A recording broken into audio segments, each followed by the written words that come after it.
Advocate M Shakat Hossain ভাইকে তার বক্তব্য রাখার জন্য সবাই অনুরোধ করছি।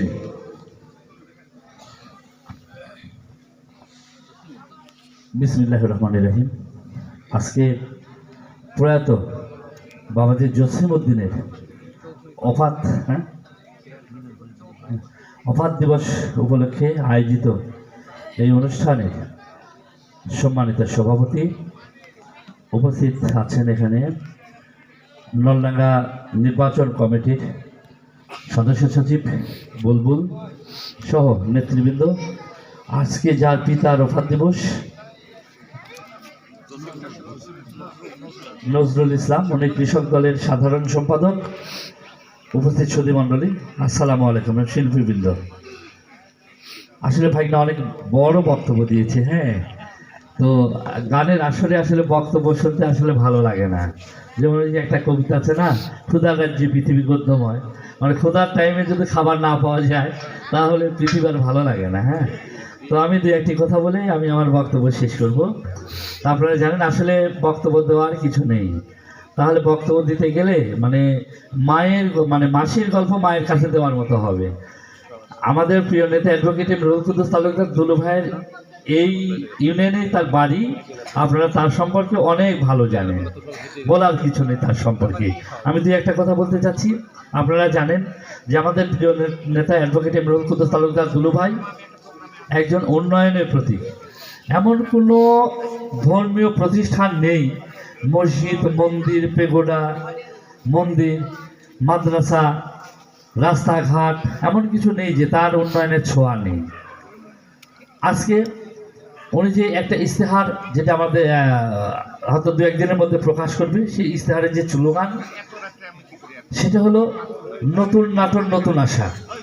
নতুন নাটোর নতুন আশা, এই ইস্তেহারে আপনারা পাবেন যে আমাদের প্রিয় নেতা অ্যাডভোকেট রুহুল কুদ্দুস তালুকদার দুলু ভাই কি করবেন এই নলডাঙ্গা এবং নাটোরের জন্য। তার যত সামান্য কিন্তু আমার ভাইনা বুলবুল বলেছেন। আপনারা জানেন আমাদের যাদের সঙ্গে আমরা 17 বছর নির্বাচনে ভোট দিতে পারি নাই। নির্বাচন আসলেই আমাদের পালিয়ে থাকতে হয়েছে, আমরা ভোটের মাঠে যেতে পারি নাই, ভোট দিতে পারি নাই। যে সরকার ছিল, স্বৈরাচারী সরকার, সে আমাদের মৌলিক অধিকার হরণ করেছিল। আজকে সুযোগ এসেছে ভোটের মাঠে যাওয়ার জন্য। আমাদের মৌলিক অধিকার জুলাই 36 যারা রক্তস্নাত বিপ্লবের মাধ্যমে এ দেশকে দ্বিতীয়বারের মতো স্বাধীন করেছিল, সেই ছাত্র জনতারা কিন্তু আমাদের সেই অধিকার ফিরিয়ে দিয়েছে। আজকে আমরা যেখানে উপস্থিত হয়েছি, বিগত দিনে কিন্তু আমরা এইভাবে কোনো অনুষ্ঠান করতে পারি নাই, সভা সমাবেশ করতে পারি নাই। করতে গেলে বিভিন্নভাবে বাধার সম্মুখীন হয়েছি, প্রশাসনিক নির্যাতনের শিকার হয়েছি, আমরা স্থানীয় ক্যাডারদের নির্যাতনের শিকার হয়েছি। আজকে কিন্তু আমরা এখানে সুন্দরভাবে এত সুন্দর একটা অনুষ্ঠান, এই অনুষ্ঠানের কিন্তু আপনারা আয়োজন করেছেন, আমার খুব ভালো লাগছে। এর আগেও আমি এখানে এসেছি, এনার বাড়িতে এই অবাধ অনুষ্ঠানে এসে আমরা দাওয়াতও খেয়ে গিয়েছি। তো আজকে আমরা সকলেই এসেছি। তো আমি একটা কথা বলতে চাচ্ছি যে আমাদের বিরোধিতা যে দল নির্বাচন করছে তাদের দুই একটা কথা বলতে চাই। ওনারা বলেন যে জামাতে ইসলাম, যদি জামাতে ইসলাম হয় তাহলে খুলনায় কেন ওনারা হিন্দু ভদ্রলোককে ওনারা দিলেন, নমিনেশন দিলেন?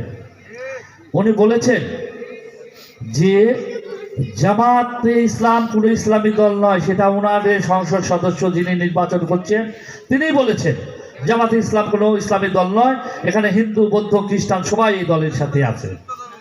যদি সেটাই হয় তাহলে ওনারা কেন জামাতে ইসলাম বলবেন? জামাতে ইসলাম একটা মুনাফিকের দল। ওনারা বিভিন্ন জায়গায় যে বিভিন্ন কথা বলছে, মানুষকে কনভিন্স করার চেষ্টা করছে, ওনারা ইসলামকে বিসর্জন দিয়ে ওনারা ক্ষমতায় আসতে চাচ্ছে। আজকে কি হয়েছে, ওনারা বলছে যে মুসলিমদেরকে বেহেশত দিয়ে দিচ্ছে, হিন্দু ভাই যারা আছেন তাদেরকে স্বর্গ দিয়ে দিচ্ছে, যে তোমাদের কিছু করতে হবে না, তোমরা সব স্বর্গে চলে যাবে যদি দাঁড়িপাল্লায় ভোট দাও। নাউজুবিল্লাহ। আবার দেখেন এই যে আমাদের পার্শ্ববর্তী সিরাজগঞ্জের যে জামাতের আমির উনি কি বলেছেন? উনি বলেছেন যে আওয়ামী লীগের নেতাকর্মীরা যারা পালিয়ে গিয়েছে তাদের ওয়াইফগুলো, তাদের বউগুলোকে আমাদের হক হয়ে গেছে। নাউজুবিল্লাহ। তাহলে ওনারা তো জেনাকে ওনারা দিয়ে দিয়েছে, হ্যাঁ, স্বীকৃতি দিচ্ছে। আজকে যদি জামাতে ইসলাম বাংলাদেশের রাষ্ট্রীয় ক্ষমতায় আসে, এই রাষ্ট্র কি তাদের চালানোর মতো যোগ্যতা আছে? না। একটা নেতাকর্মী দেখান যারা জামাতে ইসলামের নির্বাচন করছে যে তারা এই রাষ্ট্র চালানোর মতো তাদের যোগ্যতা আছে? একটার যোগ্যতা নেই। ওনারা যদি ক্ষমতায় আসেন তাহলে ওনারা প্রথমে কি করবেন? এই যে আজকে যে মাজারে আমরা এসেছি, এই মাজারটাকে আগে ভাঙবেন, এটাই তো, তাই না? আর শিল্পীরা যারা এই যে গান বাজনা করতেছেন, যারা অনেকেই কিন্তু এর উপর জীবিকা নির্বাহ করে, এদেরকে একবারে ঘরে উঠিয়ে দিবে যে বাবা তোদের গান বাজনার দরকার নাই। হ্যাঁ, মানুষের যে আনন্দ, যে মানুষের যে তৃপ্তি, এটা কিন্তু স্বাধীনতা, এ রেখে কিন্তু তারা হস্তক্ষেপ করবে। আর যদি হিন্দু ভাই বোনের এখানে থাকেন, আমি তাদের উদ্দেশ্যে বলতে চাই, তারা যে পূজা অর্চনা করে ওদের মন্দির কিন্তু একটা থাকবে না।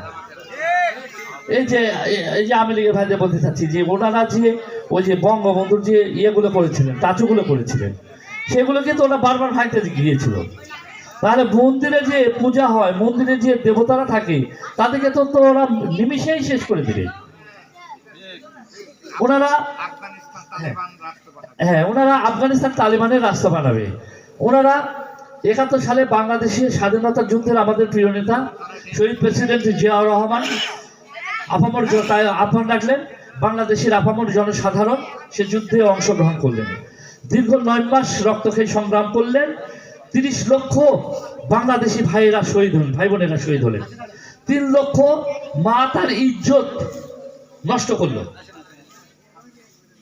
সেই স্বাধীনতার ঘোষক আমাদের প্রিয় নেতা শহীদ প্রেসিডেন্ট জিয়াউর রহমানকে বলে উনি রাজাকার, উনি রাজাকারের দলের নাকি আমরা। আজকে এই যে শহীদ হয়েছে, কাদের জন্য শহীদ হয়েছে? এই যে জামাতে ইসলাম, যারা জামাত, এই জামাতের কারণে, জামাতেরা কিন্তু দালালি করেছে পাকিস্তানে।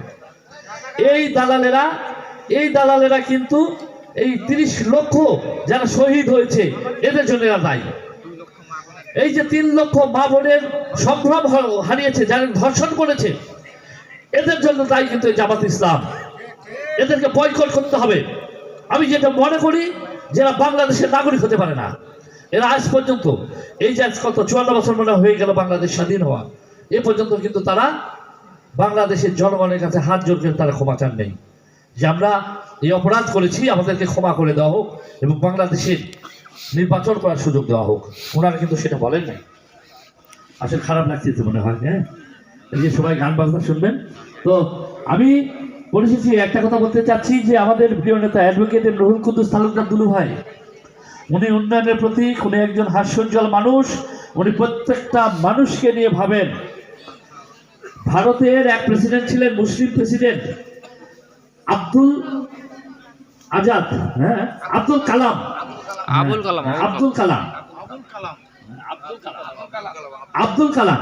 উনি বলেছিলেন স্বপ্ন সেটা নয় যেটা আমরা ঘুমিয়ে দেখি, স্বপ্ন সেটা যেটা আমাদেরকে ঘুমাতে দেয় না। আমাদের নেতা কিন্তু সেই স্বপ্ন দেখে যে স্বপ্ন আমাদের নেতাকে ঘুমাতে দেয় না।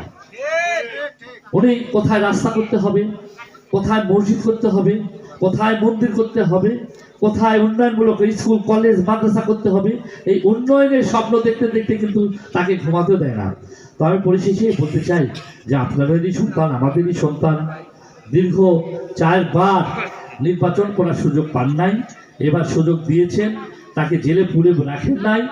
আমরা তাকে আপনাদের যে মূল্যবান আমানত যে ভোট, এই ভোট ধানের শীষে দিয়ে তাকে জয়যুক্ত করব। আমরা যদি ব্যাপক ভোটে যদি তাকে আমরা নির্বাচিত করতে পারি, আমরা নলডাঙ্গা উপজেলায় যে ৫১টা সেন্টার আছে, আমরা চাই আমরা ৫১টা সেন্টারে তাকে ফাঁস করে একটা ইতিহাস গড়তে চাই।